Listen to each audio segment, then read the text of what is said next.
실베스터와 요술 조약돌.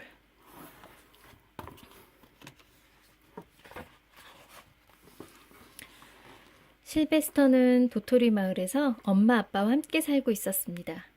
실베스터는 모양이나 색이 특이한 조약돌을 모으는 것을 좋아했습니다. 어느 날 실베스터는 빨간 조약돌을 하나 주었습니다. 와, 정말 신기하게 생겼네. 반짝거리는 게 불꽃 같아. 실베스터는 신기한 조약돌을 요모조모 살펴보았습니다. 얼마나 지났을까요? 갑자기 하늘이 컴컴해지더니 비가 내리기 시작했습니다. 아이, 차가워. 비가 그쳤으면 좋겠다. 실베스터가 혼잣말로 중얼거리자 비가 거짓말처럼 뚝 그쳤습니다. 빗방울은 떨어지는 도중에 말라버렸고 구름은 사라졌습니다. 언제 비가 왔냐는 듯 햇빛이 쨍쨍했습니다. 이 빨간 조약돌이 요술을 부린 걸까? 다시 한번 해봐야지. 실베스터는 조약돌을 땅에 내려놓고 말했습니다. 비가 오게 해주세요.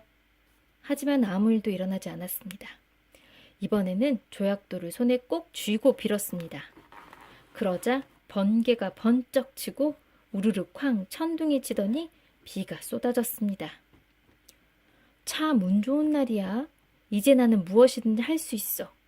엄마 아빠가 좋아하는 것도 친구들이 갖고 싶어하는 것도 모두 원하는 대로 해줄 거야. 실베스터는 다시 비가 그치게 해달라고 빌었습니다. 왼발에 난 사마귀도 없어지게 해달라고 빌었습니다. 소원은 모두 이루어졌습니다. 엄마 아빠가 얼마나 놀라실까? 실베스터는 서둘러 집으로 향했습니다. 이번에는 또 어떤 소원을 빌까? 실베스터는 요술 조약돌을 손에 쥐고 신이 나서 딸기 고개를 넘어가고 있었어요. 그런데 바로 그때 배고픈 사자가 실베스터를 노려보고 있는 게 아니겠어요? 너무 놀라지만 않았더라면 사자가 없어지게 해달라고, 엄마 아빠가 계신 집으로 무사히 돌아가게 해달라고 빌었을 거예요. 사자를 노랑나비나 꽃, 모기 같은 것으로 바꿔달라고 빌 수도 있었을 거예요. 실베스터는 어떤 소원이든지 이룰 수 있는 조약돌을 가졌으니까요.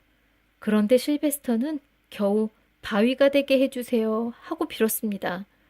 그래서 실베스터는 바위가 되고 말았죠. 사자는 고개를 갸웃거리며 중얼거렸습니다. 이상하다. 분명히 어린 당나귀였는데. 어느덧 날이 저물었고 실베스터는 겁이 났습니다. 빨간 조약돌이 바로 옆에 떨어져 있었지만 요술을 부릴 수는 없었습니다. 조약돌은 만져야만 요술을 부릴 수 있으니까요. 다시 당나귀가 되게 해달라고 아무리 빌어도 소용없었죠. 실베스터가 당나귀로 돌아갈 수 있는 방법은 하나뿐이었습니다. 누군가 빨간 조약돌을 주워들고 이렇게 소원을 빌어야 하지요. 이 바위를 당나귀로 변하게 해주세요. 하지만 누가 그런 소원을 빌어줄까요? 실베스터는 잠이 들었습니다. 하늘에는 수많은 별이 반짝이고 있었습니다. 한편 집에서는 아빠, 엄마가 실베스터를 기다리고 있었습니다. 엄마 아빠는 밤늦도록 돌아오지 않는 실베스터를 기다리며 밤을 꼬박 새웠습니다. 그러나 실베스터는 아침이 되어도 돌아오지 않았습니다. 엄마는 울고 또 울었습니다. 아빠는 엄마를 달래느라 슬퍼할 수도 없었습니다. 엄마와 아빠는 실베스터를 찾아 나섰습니다. 먼저 실베스터의 친구인 강아지, 고양이, 망아지, 돼지와 오리들에게 물어보았습니다. 너희들 혹시 실베스터 못 봤니? 하지만 실베스터를 본 친구들은 아무도 없었어요. 결국 엄마 아빠는 경찰 아저씨의 도움을 받기로 했습니다. 하지만 경찰들도 실베스터를 찾지 못했습니다. 실베스터의 친구들도 실베스터를 찾아 나섰습니다. 바위며 나무, 풀잎 사이까지 온 마을을 구석구석 찾아보았습니다. 킁킁거리며 딸기 고개에 있는 바위 냄새도 맡아보았습니다.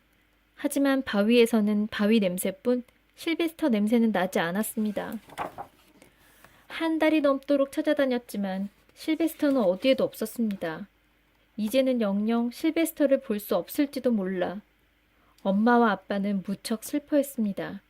사실 실베스터는 아주 가까운 딸기 고개에 있는데 말입니다. 엄마와 아빠는 즐겁게 지내려고 애썼습니다. 그러나 어떤 일을 하든지 언제나 실베스터가 생각났습니다. 왜냐하면 지금껏 모든 일을 실베스터와 함께 해왔기 때문입니다. 마음이 너무나 아팠죠. 밤이 지나면 해가 뜨고 해가 지면 밤이 오고 몇 날 며칠이 지났는지 모릅니다. 딸기 고개에 웅크리고 있는 실베스터는 깨어있는 시간이 점점 줄었습니다. 이대로 영원히 바위로 살아야 할지 모른다는 생각에 바위처럼 살아가려고 노력했습니다. 그래서 다시는 깨어나지 않도록 깊이 잠들어 버렸습니다. 날은 점점 서늘해지고 나뭇잎이 색색으로 물드는 가을이 왔습니다. 그리고 겨울이 왔습니다. 세찬 바람이 불고 눈도 내렸습니다.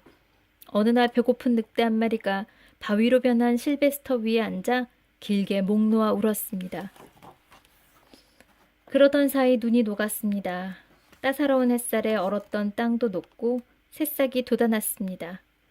나뭇잎이 초록으로 물들고 꽃들은 봉오리를 틔웠습니다. 5월 어느 날 실베스터 아빠가 말했습니다. 자, 힘내요. 우리 딸기 고개로 소풍을 갑시다.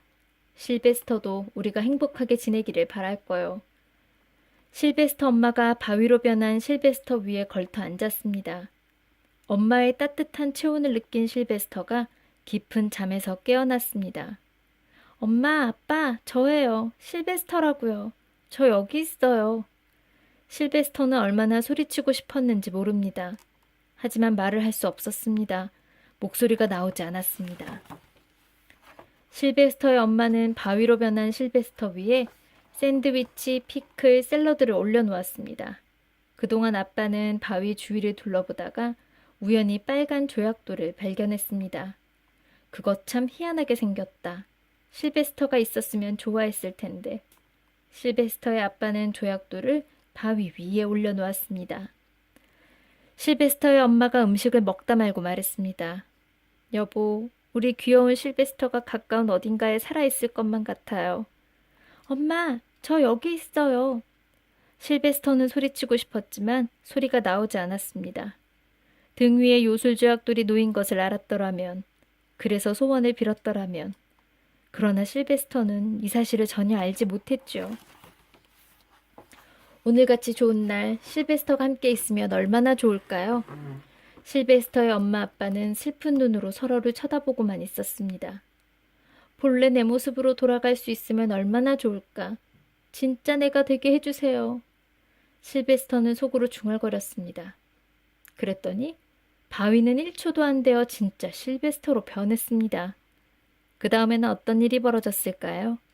엄마가 실베스터를 꼭 안아주었고 아빠는 뛸 듯이 기뻐했지요. 실베스터 가족은 집으로 돌아왔습니다. 아빠는 요술조약돌을 금고 속에 넣어버렸습니다. 언젠가는 소원을 빌고 싶을 때가 있을지 모르지만 지금은 더 바랄 것이 없었죠. 바라던 일이 모두 이루어졌으니까요.